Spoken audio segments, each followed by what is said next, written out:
Good morning, all students. So today we'll discuss the topic of IQAC. I will throw some light on IQAC and its function.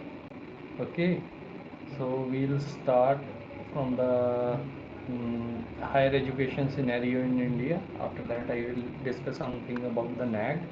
After that, we will go for the IQAC. Okay, in between I will give you examples and how this topic is helpful for respective teachers I will discuss. Okay, so I am starting with that. Hope you will enjoy the lecture. Okay, Indian higher education scenario background. Today in India there is 789 universities, 799 universities हैं India में. Okay, और colleges के number की बात करें तो 37,204 colleges हैं और इन्वॉल्वमेंट है हायर एजुकेशन की वो है 34.58 मिलियन. मैं थोड़ा सा हिंदी और English mix language bilingual method से ही पढ़ाऊँगा. ओके, तो ये है 34.58 मिलियन.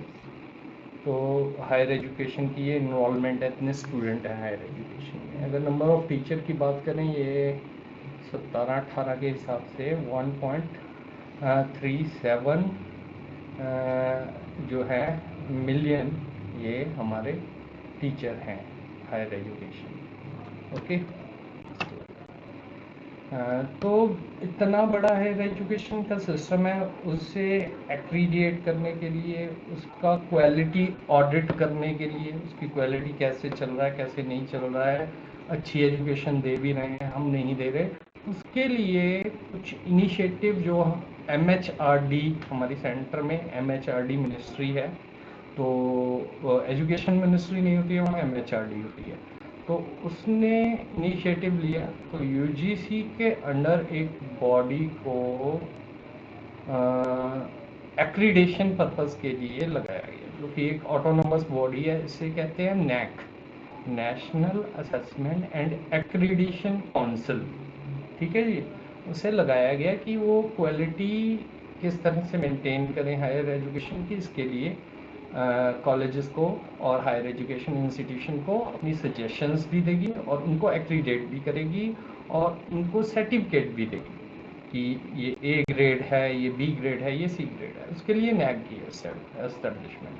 इसी तरह से और भी एक्रीडेशन बॉडीज़ बनाई गई. National board of accreditation under all Indian council of technical education, technical education institution के लिए उन्होंने इसे डिप्लॉय किया. ओके, इसे लगाया, कहने का मतलब. आगे हम बात करते हैं, अगर एग्रीकल्चर के लिए भी उन्होंने accreditation board under the Indian council of agriculture research, जो एग्रीकल्चर के कॉलेजेस हैं, एग्रीकल्चर रिसर्च के कॉलेजेस हैं, उनको एक्रीडेशन के लिए ये बॉडी एक्रीडेट करती है. और DEC है एक हमारी, डिस्टेंस एजुकेशन काउंसिल. अब ये मेरे ख्याल में इसे हटा भी दिया गया है, इसका काम अब UGC ही कर रही है. तो NAAC भी डिस्टेंस एजुकेशन को एक्रीडेशन में अब हेल्प कर रही है. तो ऑल इन ऑल कहें तो हायर एजुकेशन की एक्रीडेशन के लिए अलग अलग सी और भी कई बॉडीज बनी.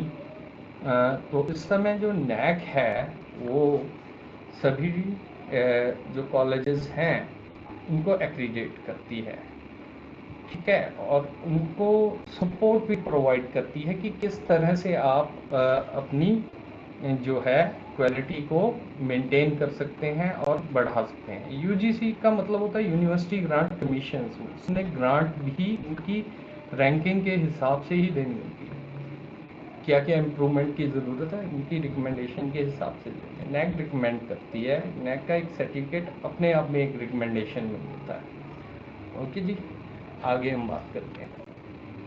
National assessment accreditation council NAAC is an autonomous institution. ये ऑटोनोमस इंस्टीट्यूशन, इसमें किसी के भी नहीं चलती, उनकी एक काउंसिल है, वही सारे के सारे डिसीजन लेती है। ओके, इनको गाइडलाइंस के हिसाब से चलना पड़ता है। यूजीसी की गाइडलाइंस होती हैं, कुछ गाइडलाइंस एनसीटी की तरफ से भी आती हैं, और कुछ गाइडलाइंस एमएचआरडी की तरफ से भी आती हैं, और इन बॉडीज की रिप्रेजेंटेशन भी होती है नैक में, यानी कुछ मेंबर इनके भी होते हैं, ठीक। लेकिन इसे अपने डिसीजन खुद लेने होते हैं, ऑटोनोमस बॉडी है। Okay, national assessment and accreditation council is an autonomous institution established by the University Grant Commission in 1994। 1994 में ये एस्टेब्लिश हुआ था। NAAC responsibility is to assess and accredit institution of higher education, जैसे मैंने कहा था कि उनकी असेसमेंट करना और एक्रीडिशन करना, ये इसका बेसिक मोटिव है। Okay, institution of higher education that voluntary for the process based on the prescribed certain criteria, कुछ क्राइटेरियाज इन्होंने निर्धारित किए। फॉर एग्जांपल मैं कहता हूँ टीचिंग लर्निंग प्रोसेस, इन्होंने कहा कि हम इवैल्यूएट करेंगे टीचिंग लर्निंग प्रोसेस, रिसर्च, आपका एक्सटर्नल लिंक कैसे हैं, ओके, सोसाइटी के साथ लिंक कैसे हैं, इस तरह से इन्होंने अपने अपने क्राइटेरिया बनाए हैं, उसके हिसाब से ये एक्रीडिएट करते हैं। आपकी रिसर्च कैसी है इंस्टीट्यूशन में, नो डाउट ये भी होगा बीच में, उनके बारे में भी हम थोड़ी सी बात करेंगे, क्या क्या क्राइटेरिया हैं, और अभी शायद चेंज भी हो गए हैं थोड़े से। तो लेकिन ऑल इन ऑल अगर हम बात करें तो ये एक प्रोसेस है जो वॉलंटरी प्रोसेस है, इसमें आपको कोई इम्पोज नहीं कर रहे हैं कि आपको करवाना ही करवाना है, लेकिन नुकसान उसमें इंस्टीट्यूशन का होता है अगर वो नहीं करवाता है। तो वॉलंटरी प्रोसेस है, आपको अपनी इच्छा से, स्व इच्छा से इसके लिए जाना पड़ता है। ये क्वालिटी को सिंबलाइज करता है अगर हम बात करें तो। ओके, तो आगे हम बात करते हैं नैक की। तो NAAC process of assessment and accreditation involve the preparation of self study report, हमें खुद एक रिपोर्ट बना के भेजनी पड़ती है उनको, तो वो असेसमेंट के लिए आते हैं, ऐसे बिन बुलाए नहीं आ जाते, उनको एक रिपोर्ट सबमिट करवाते हैं, फिर उसे वो वैलिडेट करते हैं, देखते हैं कि ये जो आप दावे कर रहे हैं, इतनी बड़ी चीज़ें आपने रिपोर्ट में लिख के भेज दी हैं, वो सही भी हैं या नहीं है, वो देखते हैं ऐसे कि प्रॉपर उसी वे में काम हुआ है जिसमें आप क्लेम कर रहे हो। ओके, तो validate by the peer and final decision by the council. तो 3, 4 या 5 मेंबरी कमेटी आती है, डिपेंड अपॉन द इंस्टीट्यूशन, किस तरह का इंस्टीट्यूशन है आपका, कितना बड़ा इंस्टीट्यूशन है। यूनिवर्सिटीज़ में उससे भी बड़ी टीम जा सकती है, 7 मेंबर्स की भी जा सकती है, तो वो एक्रीडेट करते हैं। डेज भी इनके होते हैं, किसी को 3 दिन, किसी को 5 दिन भी लग जाते हैं, इंस्टीट्यूशन पे डिपेंड करता है, उनके डिपार्टमेंट कितने हैं उस पर डिपेंड करता है। तो वो जाके इसे एक्रीडेट करते हैं, इसकी असेसमेंट करते हैं जाके कि जो क्लेम कर रहे हैं उन्हें वैलिडेट करते हैं कि वो बिल्कुल सही है, उसमें गड़बड़ तो नहीं है, वो कर भी रहे हैं, वो किस तरह से कर रहे हैं, व्हाट प्रोसेस दे अडॉप्ट, वो प्रोसेस सही है, तो उसे वैलिडेट करते हैं। ये आपका एक तरह से आईना है, मिरर दिखा के जाते हैं, और आपको सजेशन देके जाते हैं। सबसे बड़ी बात जो सबसे इसकी क्रिएटिव बात है, सजेशन देके जाते हैं कि आप इसे इम्प्रूव कैसे कर सकते हैं। They are more experienced person, उनमें से एक पर्सन तो यूनिवर्सिटी का वाइस चांसलर होता है जो टीम आती है, ठीक है, तो उन्हें पता होता है कि किस तरह से ये इम्प्रूव कर सकते हैं, अपने एक्सपीरियंस पे बेस्ड वो आपको बताते ही जाते हैं, ठीक। और उसके बाद भी नैक कई तरह के सेमिनार करवाती है क्वालिटी एनहांसमेंट के लिए और क्वालिटी इम्प्रूवमेंट के लिए, तो वो भी हेल्पफुल होते हैं इंस्टीट्यूशन को किस तरह से, और टाइम टू टाइम कम्युनिकेशन होती है, क्योंकि इसके बाद क्या होता है कि एक बार नैक हो भी गई, उसके बाद आपको एनुअली इनको रिपोर्ट भेजनी होती है, जिसे AQR कहते हैं। AQR का मतलब एनुअल क्वालिटी इंश्योरेंस रिपोर्ट, वो भेजनी होती है। उससे वो क्या है कि आपको असेस कर लेते हैं कि हाँ इन्होंने बहुत सही तरीके से हर साल यानी कंटिन्यूसली काम कर रहे हैं। सेकेंड एक्रेडिशन के टाइम अगर एक बार एक्रीडेट हो जाता है इंस्टीट्यूशन, तो दूसरी एक्रीडिशन के टाइम वो उन रिपोर्ट पे बेस्ड आपको फिर दोबारा एवेल्युएट करते हैं, आपको फिर दोबारा से आपकी SAR सेल्फ अप्रेजल रिपोर्ट बना के भेजनी होती है, ठीक है। ये तो नैक के बारे में थोड़ा सा बताया था। नैक के बारे में बताना क्यों ज़रूरी था? IQAC रिलेट करता है नैक से, और IQAC टीचर को क्यों पढ़ाया जाए? आपने तो स्कूल टीचिंग में जाना है, आपको क्यों पढ़ाया जाए वो भी मैं आपको बताऊंगा। थोड़ा सा आगे चलते हैं। नैक का रोल क्या है, इसे समझना पड़ेगा। इसके लिए क्यों IQAC की बात हम कर रहे हैं, तो नैक की बात क्यों कर रहे हैं? IQAC और नैक का क्या संबंध? एक्चुअली नैक है जो रोल उसके क्या है, to assess and accredit institution of higher education. Higher education के इंस्टीट्यूशन को असेस करना और एक्रीडेट करना, ये है इसका। असेस का मतलब इवेल्युएट करना। मैं शायद क्लियर हूँ। इवेल्युएट करना कि किस तरह की क्वालिटी में वो काम कर रहे हैं, किस तरह से वो काम कर रहे हैं, कितना अच्छा वो काम कर रहे हैं, ये एक्रीडेट करना होता है। ठीक है। To promote the quality insurance in higher education, higher education में क्वालिटी की इंश्योरेंस के लिए ये रोल है नैक का। ठीक है जी। तो क्या करती है इसके लिए? नैक प्रमोट करने के लिए क्वालिटी इंश्योरेंस को पब्लिकेशन करती है। पहले तो उनके पब्लिकेशन करती है कि किस तरह से, किस वे से, किस मॉड्यूल से आप क्वालिटी को इंश्योर कर सकते हैं। ठीक है। मॉड्यूल वर्ड मैं यूज़ कर रहा हूँ, कई मॉडल हैं क्वालिटी इंश्योरेंस के, तो किस वेज में कर सकते हो, कौन कौन से नए मॉड्यूल हैं, क्या क्या नई इनोवेशन है जिनसे आप क्वालिटी को इंश्योर कर सकते हो। सबसे पहली बात तो ये करते हैं। ठीक है जी। तो उसके बाद भी, आपकी एक्रीडेशन के बाद भी, पोस्ट जो हम कहें एक्रीडेशन की जो एक्टिविटीज़ हैं, सीरीज करती है, उनके बहुत सारे सेमिनार वर्कशॉप्स करती है। Series of post accreditation activity, accreditation के बाद भी कई एक्टिविटीज़ आपको उसमें ये हेल्प करती है। अब हमारे मतलब की बात है ये promotion of internal quality insurance mechanism, that is internal quality insurance cell. उसकी प्रमोशन करनी है, उससे एम्पावर करना है in every accredited higher education institution. कैसे उनकी प्रमोशन कर सकती है, कैसे उनको एम्पावर कर सकती है? फर्स्ट ऑफ ऑल ग्रांट देती है, सेमिनार वर्कशॉप अरेंज करने के लिए ग्रांट भी देती है ना। और UGC भी आपको आपके ग्रेड के बेस पे आपको ग्रांट देती है, जिससे आप यहाँ पे एक्टिविटीज़ ऑर्गेनाइज करवा सको under the banner of IQAC for the promotion of higher education. ठीक। National and international collaboration activities, इसमें बहुत ज़्यादा अच्छी बात ये है कि नेशनल लेवल पे तो अपने व्यू पॉइंट शेयर करते ही हैं इंस्टीट्यूशन आके नेशनल लेवल के प्लेटफॉर्म पे। उसके अलावा ये इंटरनेशनल स्कॉलर्स को भी इनवाइट करते हैं फॉर देयर इंटरेक्शन, कि किस तरह से आपके यहाँ क्वालिटी इंश्योरेंस की जाती है, आप कैसे करते हो, ये चीज़ प्रॉब्लम फेस करते हो तो कैसे करते हो, ये करते हो तो कैसे करते हो। इस तरह से डिस्कशन होती है क्रिएटिव, जो कि अच्छा रूप ले सकती है। आगे हम बात करते हैं पर्सपेक्टिव क्या है ऑनलाइन। पर्सपेक्टिव हम बात करें सभी स्टेक होल्डर के लिए होते हैं। ठीक है। नैक पर्सपेक्टिव, खुद नैक का भी एक पर्सपेक्टिव है कि हमने क्वालिटी इंश्योर कर लिया है हायर एजुकेशन की, उनका एम है, उनका पर्सपेक्टिव है। वो ज़्यादा से ज़्यादा इंस्टीट्यूशंस को एक्रीडेट करना चाहते हैं, ज़्यादा से ज़्यादा इंस्टीट्यूशन को जो है एक्रीडेट करके बताना चाहते हैं कि हमारे यहाँ, हमारे इंडिया में भी क्वालिटी इंश्योरेंस है एजुकेशन की, और क्वालिटी एजुकेशन हम देते हैं, उसे इन्हेंस करते हैं। तो ये तो नैक का पर्सपेक्टिव हो गया कि उन्होंने एक्रीडेट करना है for the sake of quality improvement, जो उनकी फंडामेंटल ड्यूटी है।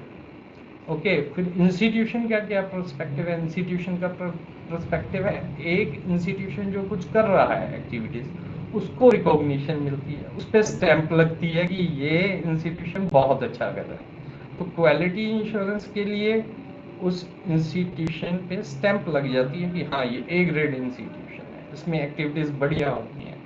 और आप कहीं जाते हो ना तो कोई रिनॉन्ड इंस्टीट्यूशन होता है, तो रिनॉन्ड इंस्टीट्यूशन की छाप आपके साथ जाती है। आपसे कोई इंटरव्यू के टाइम पूछता है आपने किस कॉलेज से बीएड की है, आप कहते हो कि उस कॉलेज से की है। हो सकता है कि अगर बहुत पुराना कॉलेज है वो, ठीक जैसे कि हमारा कॉलेज है, बहुत पुराना कॉलेज है अगर वो, तो उस कॉलेज से ही पढ़ा हुआ हो इंटरव्यूअर भी। हो सकता है कि अगर अच्छा किया हुआ है आपके इंस्टीट्यूशन ने, आपके इंस्टीट्यूशन की ग्रेडिंग भी अच्छी है, इतना रिनॉन्ड है, चाहे वो नया है, इतना रिनॉन्ड है, तो क्या कहते हैं, इंटरव्यूअर उससे भी इम्प्रेस हो सकता है। तो इंस्टीट्यूशन का पर्सपेक्टिव ये होता है। इंस्टीट्यूशन का पर्सपेक्टिव नो डाउट एक और है कि उनको ग्रांट में कोई प्रॉब्लम नहीं आती, जो उन्होंने यूजीसी या और किसी बॉडी से ग्रांट लेनी होती है उसमें कोई प्रॉब्लम नहीं आती है। तो इंस्टीट्यूशन का पर्सपेक्टिव ये होता है। स्टूडेंट का पर्सपेक्टिव ये होता है कि इंटरव्यू पे एक एज मिल जाता है, उनकी रेपो बन जाती है, ठीक है, इंस्टीट्यूशन के साथ स्टूडेंट की रेपो जुड़ी होती है, ठीक है, और स्टूडेंट के साथ इंस्टीट्यूशन की रेपो जुड़ी होती है, ये वाइस वर्सा है। ओके, तो गवर्नमेंट पर्सपेक्टिव वही ग्रांट वगैरह रिलीज करने में ये हेल्प होता है, और गवर्नमेंट इंश्योर हो जाती है कि इसमें इंस्टीट्यूशन में सब सही चल रहा है, क्वालिटी ऑडिट हो जाता है। Okay, NAAC has identified the following criteria to serve as the basis of assessment procedure। तो उन्होंने कई क्राइटेरिया जो हैं वो आइडेंटिफाई किए जिससे वो एक्रीडिशन करते हैं। ये टाइम टू टाइम चेंज होते रहते हैं, सबसे बड़ी बात है। ये डायनामिक है, आज कुछ है कल कुछ और हो जाएंगे, ये चेंज हुए हुए हैं, ये ओल्ड वन है, ये चेंज हुए हुए हैं। ओके, थोड़े से इनमें से यही रिटेन किए हुए हैं, एक आध चेंज किए हुए हैं।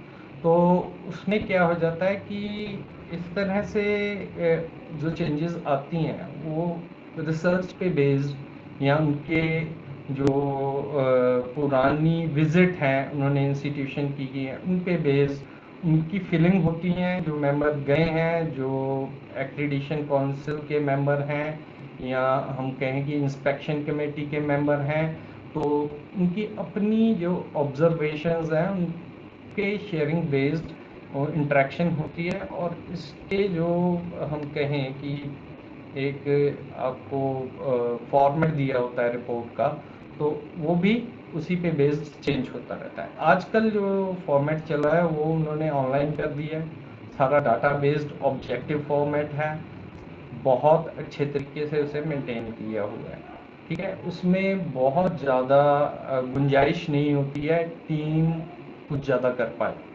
आपने जो एक्टिविटीज़ की हैं उन्हीं पे बेस्ड आपको असेसमेंट होती है। ओके, आजकल यानी कहने का मतलब हम कह सकते हैं कि डिजिटलाइजेशन हो गई है इसकी ज़्यादा। इसके कौन कौन से क्राइटेरिया हैं, वो है curricular aspect, teaching learning and evaluation, okay, research consultancy and extension, और infrastructure and learning resources, student support and progression, student पे भी है, ये इंटरलिंक्ड भी हैं सारे के सारे। Governance and leadership, innovative practices, okay, आप नई नई इनोवेशन क्या कर रहे हो, नया क्या कर रहे हो, ये भी वो देखते हैं। ये तो मैं NAAC के बारे में बात कर रहा था। इसके बाद में हमने बात करनी है कि इसमें क्या करती है NAAC, किसके बेस पे वैल्यूएट करती है आपको। स्टूडेंट्स फीडबैक प्रैक्टिसेस, स्टूडेंट से फीडबैक लेना होता है, टीचर का भी फीडबैक लिया जाता है, स्टूडेंट का फीडबैक ऑन ईच कोर्स, हर एक कोर्स पे स्टूडेंट का फीडबैक लेना होता है, हर एक सब्जेक्ट पे। स्टूडेंट फीडबैक ऑन टीचर, सारे टीचर का फीडबैक स्टूडेंट से लेना होता है, ठीक। Student course and teaching evaluation, students के क्या क्या कोर्सेज हैं और टीचिंग कैसे हो रही है उसकी evaluation. Overall rating of the programme of the study by the student, overall rating क्या है आपके प्रोग्राम की, आप जिस तरह से करिकुलम में इम्प्लीमेंट कर रहे हो, आपका टोटल बीएड का 2 साल का प्रोग्राम है, उसके रिगार्डिंग स्टूडेंट का क्या फीडबैक है। Exit questionnaire for graduating student, जब वो जाते हैं तो तब भी उनसे फीडबैक लिया जाता है कि हाँ अब बताइए आपको 2 साल बाद क्या लग रहा है। ओके, तो इसके बाद प्रिंसिपल का फीडबैक ऑन स्टाफ परफॉर्मेंस ये होता है। प्रिंसिपल का फीडबैक ऑन स्टाफ परफॉर्मेंस, इस तरह से अलग अलग तरह के फीडबैक परफॉर्मेंस होते हैं जिन पे फीडबैक लेते हैं, वो उनको ड्यू कंसिडरेशन देती है NAAC। ओके, आगे हम बात करते हैं IQAC। IQAC in any institution, IQAC, अब मैंने बात की थी कि NAAC की, मैं पहले थोड़ा सा लिंक करूँ। NAAC की बात की थी। NAAC एक बॉडी है, ऑटोनोमस बॉडी है, उसके अंडर IQAC हर एक इंस्टीट्यूशन को बनाना जरूरी होता है, जो भी NAAC के लिए जाना चाहता है। ठीक है, जिसने SAR सबमिट करनी है उसने IQAC बनानी होती है। IQAC internal quality insurance cell होता है। इसमें बेसिकली क्या है कि इंस्टीट्यूशन की इम्प्रूवमेंट के लिए क्या क्या कदम उठाए जाएं, इस पर उसने सजेशन देना।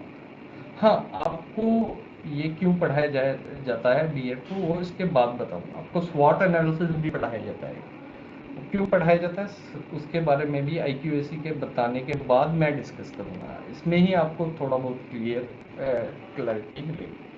IQAC in any institution is a significant administrative body, एक एडमिनिस्ट्रेटिव बॉडी है, एडमिन करती है एक तरह से। ठीक है जी, body responsible for all quality matter, सारे क्वालिटीज के मैटर को, हर चीज की क्वालिटी इंप्रूवमेंट को बनाना, इनका एक यानी कहने का मतलब इम्प्रूवमेंट को मैकेनिज्म बनाना इनका बेसिक रिस्पॉन्सिबिलिटी होती है। ठीक है जी, हर तरह की क्वालिटी इम्प्रूवमेंट जो इंस्टीट्यूशन में आएगी उसका मैकेनिज्म बनाना इनकी बेसिक रिस्पॉन्सिबिलिटी होती है। It is the primary responsibility of IQAC to initiate, plan and supervise various activities which are necessary to increase the quality of education imparted in institution and college। ये बहुत ज़्यादा ज़रूरी होता है कि वो सुपरवाइज करें एक्टिविटीज़ को, इनिशिएट करें, बहुत ज़्यादा ज़रूरी है, और इंक्रीज करें क्वालिटी एजुकेशन की, ये बहुत ज़्यादा ज़रूरी है, ये काम करती है IQAC। ओके, आफ्टर दैट हम बात करते हैं IQAC के बारे में। It can promoted and determined quality related activity and issues through various program and activities such as seminar, workshop, conferences, panel discussion, role playing exercise, demonstration, case studies, academic meeting, and any such kind of event or program for all stakeholder of the institution। क्या है कि IQAC को इस तरह की activities को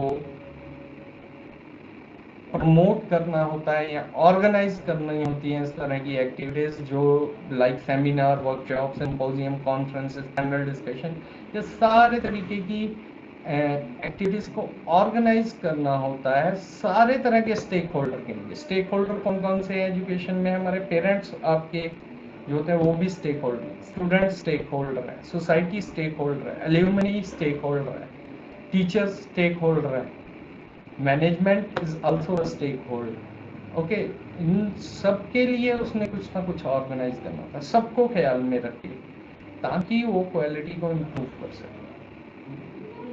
यानी कुछ सेमिनार आप लगा रहे हैं, सिंपोजियम लगा रहे हैं, वो सोसाइटी के लिए भी लगा रहे हैं, सिर्फ आपने अपने इंस्टीट्यूशन पे बेस्ड या उसी पे कंटेंट पे बेस्ड नहीं लगाने हैं। तो क्या करना है, सोसाइटी पे बेस्ड भी सेमिनार और सोसाइटी पे बेस्ड भी एक्टिविटीज़ को आपको करना पड़ता है इसमें।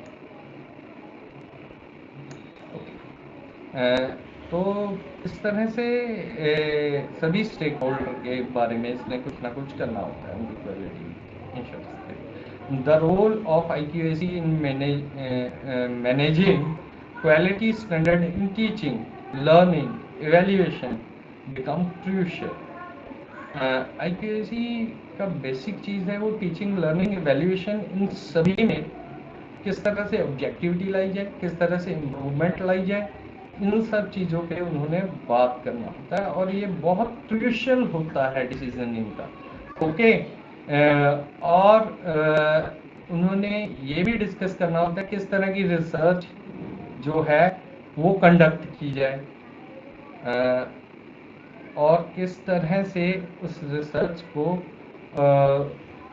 छोटे छोटे छोटे छोटे स्केल्स पे किया जाए और IQAC के आउटकम में उसे कैसे हम यूज़ करें। फॉर एग्जांपल लेसन प्लान का फॉर्मेट है, कई बार हम लेसन प्लान के फॉर्मेट की बात करते हैं कि लेसन प्लान में ये इम्प्रूवमेंट होनी ज़रूरी है, एक सब्जेक्ट में नहीं है, दो में नहीं है, तो IQAC क्या करेगी, एक यूनिफॉर्मिटी लेके आएगी कि किस तरह से सारे लेसन प्लान होने चाहिए, एक यूनिफॉर्मिटी लेके आएगी, एक हम कहें कि प्रिंसिपल बना देगी लेसन प्लान में कि ये चीज़ें होनी चाहिए, ये जो चीज़ें कर रहे हो ये सही नहीं है, ये सही है, तो वो IQAC डिसीजन ले सकती है इसके बारे में।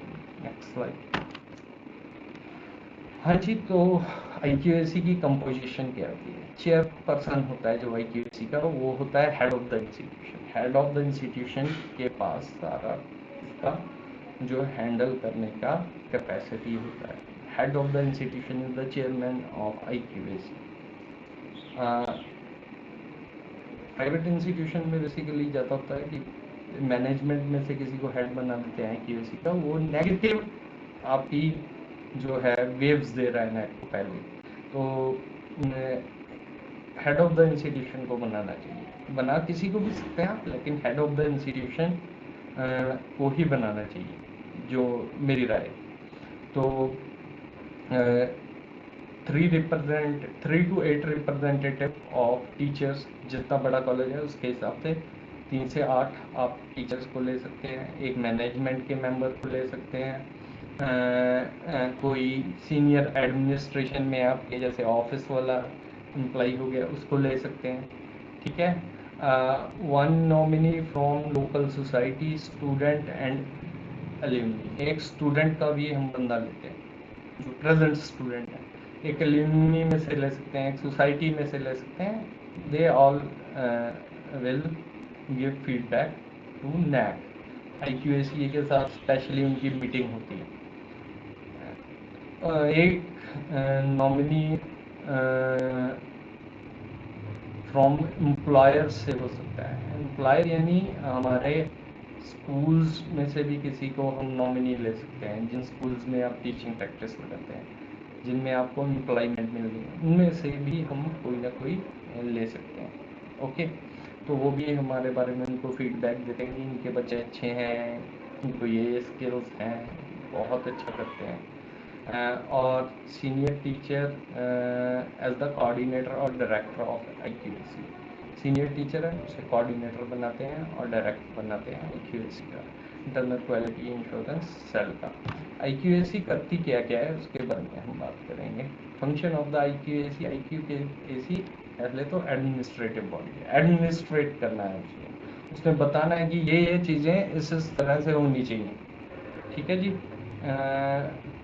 कंट्रीब्यूशन है इसका टीचिंग लर्निंग और एवेल्यूएशन करता है। टीचिंग लर्निंग और एवेल्यूएशन इस पर ज़्यादा ये नहीं कहने का जो कहना है इसका बेसिक है ना, वो है एकेडमिक्स के साथ ज़्यादा रिलेट रहता है। Academic activities sponsored by the IQAC from the rest of teaching and non teaching staff. Teaching और नॉन टीचिंग स्टाफ के लिए सारे के सारे स्टाफ स्टूडेंट्स के लिए इनको एक्टिविटीज़ ऑर्गेनाइज करनी होती हैं IQAC को। IQAC को करना होता है किस तरह की एक्टिविटी करवाई जाए, कौन सी ज़रूरत है कौन सी नहीं है। फॉर एग्जांपल हमें लेसन प्लान में इम्प्रूवमेंट की ज़रूरत है तो लेसन प्लान की वर्कशॉप कराऊँ। फॉर एग्जांपल एक्शन रिसर्च बच्चों को नहीं आती है तो एक्शन रिसर्च पे कुछ करवाया जाए, वर्कशॉप करवा दी जाए, इस तरह से उसे डिसीजन लेने होते हैं। ओके, उसे डिसीजन लेने होते हैं स्टाफ की इम्प्रूवमेंट के लिए, स्टूडेंट की इम्प्रूवमेंट के लिए नहीं, वहाँ के टीचिंग लर्निंग प्रोसेस की इम्प्रूवमेंट के लिए उसे स्टाफ को भी ट्रेनिंग प्रोवाइड करवानी होती है। तो स्टाफ की भी इम्प्रूवमेंट चाहिए होती है, उसके लिए क्या करती है, सपोर्ट देती है रिफ्रेशर में, ओरिएंटेशन में, ठीक है, जाके आप ट्रेनिंग करते हो शॉर्ट टर्म कोर्सेज में, या IQAC के through teaching and non teaching staff को डिप्लॉय कर सकते हैं कि आप जाके ये ट्रेनिंग करके आओ यूनिवर्सिटी में, ये पता करके आओ कैसे। जैसे यूनिवर्सिटी कोई नया सिस्टम निकालती है, वेबसाइट पे आपने डाटा अपलोड करना है, इस तरह से करना है, ये करना है, उसके लिए भी उनके ट्रेनिंग प्रोग्राम होते हैं। स्पेशली नॉन टीचिंग वालों की भी वर्कशॉप लगती हैं और उनको वहाँ बुलाया जाता है, अकोमोडेशन दी जाती है, TADA भी दिया जाता है, सारा कुछ दिया जाता है और उनको ट्रेनिंग भी दी जाती है, और ताकि वो स्मूथली अपने कॉलेज के एंड से उस काम को, उस टास्क को पूरा कर सकें। ओके, इस तरह से NSS और NCC जिनके पास है उनकी भी ट्रेनिंग वहाँ लगती रहती है यूनिवर्सिटी में। ओके, वो जो होते हैं ना, ह्यूमन रिसोर्स डेवलपमेंट सेंटर होते हैं यूनिवर्सिटी में, उसके अंदर ही लगती हैं। और प्रेजेंट वर्किंग स्ट्रेटजीज क्या है IQAC की, इसको भी उसने डिफाइन करना होता है, और उनकी इम्प्लीमेंटेशन कैसे होगी इसको भी डिफाइन करना होता है उन्होंने, उनकी ये ड्यूटीज़ हैं। तो उनको ये सब क्लियर कट मैनर में लिखित में दे, चाहे वर्बली है उनके पास, ये सारा कुछ होना चाहिए। उनकी IQAC फॉर्मेशन हो चुकी है, तो कौन सी स्ट्रेटजीज हैं उनकी वर्किंग स्ट्रेटजीज, ओके, और वो उनको इम्प्लीमेंट कैसे करते हैं, ओके, उसे कार्यगत कैसे करते हैं, हम कह सकते हैं। Outcome and overall result of the work of IQAC, तो उन्होंने आउटकम को भी देखना होता है, ओवरऑल रिजल्ट को भी देखना होता है IQAC में क्या आया। ओके, उन्होंने क्या करना होता है, पहले एक्टिविटी को प्लान करना होता है, प्लान कर ली, पूरी तरह से कर ली प्लान, फीडबैक लेके कि इस चीज़ की ज़्यादा ज़रूरत है, वो डाटाबेस प्लान करनी होती है एक्टिविटी, उसे रिकॉर्ड करना होता है, रिकॉर्ड करना है एक्टिविटी को कि ये एक्टिविटी हमने कराई, उसका रिकॉर्ड रखना होता है, उसकी इवैल्यूएशन करनी होती है, उसने यहाँ यहाँ हमें हेल्प किया, ओके, उसके बाद यहाँ यहाँ हेल्प किया, यहाँ यहाँ नहीं कर पाई, तो इन चीज़ों में भी हमें इम्प्रूवमेंट चाहिए, फर्दर इम्प्रूवमेंट के लिए। तो इस तरह से ये एक मैकेनिज्म बन जाता है क्वालिटी का, तो वो मैकेनिज्म IQAC में चलता है, ठीक है। Academic and financial decision making, autonomy of total IQ2 और ऑफ IQAC। देखिए, एकेडमिक फाइनेंशियल डिसीजन मेकिंग में ऑटोनॉमी होनी चाहिए IQAC के पास, वो फाइनेंशियल डिसीजन भी कर सके। अगर लाख रुपए का खर्चा आ रहा है किसी चीज़ पे for the improvement of quality, तो वो कर सके, उसे किसी पे डिपेंड ना हो खर्चे के लिए, फाइनेंशियली भी स्ट्रांग हो, एकेडमिकली भी स्ट्रांग हो IQAC, ये बहुत ज़्यादा ज़रूरी होता है। उसके लिए चाहे वो किसी से डोनेशन लेते हैं IQAC में, चाहे कुछ करते हैं, तो उस तरह से ये एक्टिविटीज़ को अरेंज करवा सकते हैं, चाहे अपने ही मीन्स और सोर्सेज से वो पैसा जनरेट करते हैं, वो भी ये इम्प्रूवमेंट के लिए करवा सकते हैं। ओके, अगली स्लाइड। ओके, यहाँ पे मेरी प्रेजेंटेशन ख़त्म होती है, और मैंने जो बात करनी थी कि IQAC आपको पढ़ाया गया है, इसका मेन मकसद ये है कि आपने भी कल जाके टीचर बना है। हम आपको एक मॉडल दे रहे हैं IQAC का, यहाँ पे IQAC के बारे में बता रहे हैं, ताकि आप भी इस तरह के किसी मैकेनिज्म को स्कूल में अडॉप्ट करें फॉर द क्वालिटी इम्प्रूवमेंट। ये तो एक आपको बताया गया, आपको SWOT एनालिसिस पढ़ाया गया था, वो था strength, weakness, opportunity and threats. तो क्या था कि उसमें भी उन्होंने क्वालिटी केस स्टडी बनती है, उसके बेस पे इंस्टीट्यूशन की भी बन सकती है, किसी की भी बन सकती है। तो उस तरह से स्ट्रेंथ क्या है, वीकनेस क्या है, अपॉर्चुनिटीज़ क्या हैं, थ्रेट्स क्या हैं, उन्होंने स्ट्रेंथ और अपॉर्चुनिटीज़ पे काम करना होता है, इस तरह से आपको बताया गया। इस तरह से क्वालिटी इम्प्रूवमेंट के बहुत सारे मैकेनिज्म हैं, उनके बारे में अगर आपको बताया जाता है, इसीलिए बताया जाता है बेटा कि आप कल जाके जिस इंस्टीट्यूशन में जाते हो, तो वहाँ पे भी जाके क्वालिटी को इन्हेंस कर सको, इम्प्रूव कर सको, और क्वालिटी इन्हेंसमेंट में अपना जो है रोल प्ले कर सको प्रॉपरली। ये बेसिकली कारण है आपको ये सारा कुछ बताने की। ओके, तो मैं सोचता हूँ कि IQAC के बारे में बहुत ज़्यादा क्लियर हो गया होगा आपको।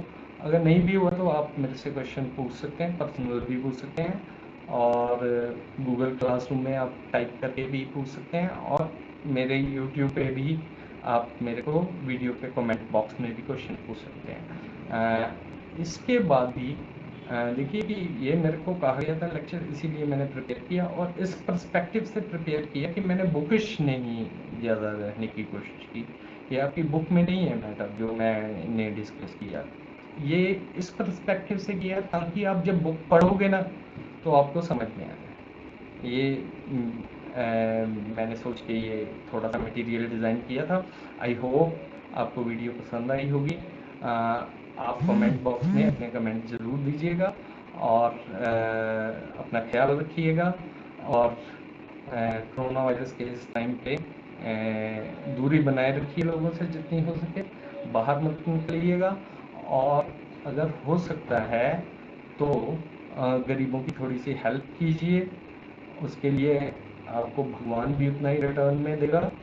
प्लस जो मैं बात कहना चाहता हूँ कि अगर आपको किसी भी कंटेंट में, देखिए हमने बहुत सारा कवर कर लिया था सिलेबस जो था, मेरे ख्याल में 92% के करीब करीब मैंने इसका करवा दिया था क्लास में। बट अगर आपको फिर भी कोई डाउट रहता है तो प्लीज़ मेरे को एक बार बता दीजिएगा, बताने में झिझकिए मत, कमेंट करने में झिझकिए मत, बता दीजिए कि ये चीज़ सर हमें डिमांड है, ये चीज़ हमें चाहिए, आप इस चीज़ पे वीडियो बना के भेजिए।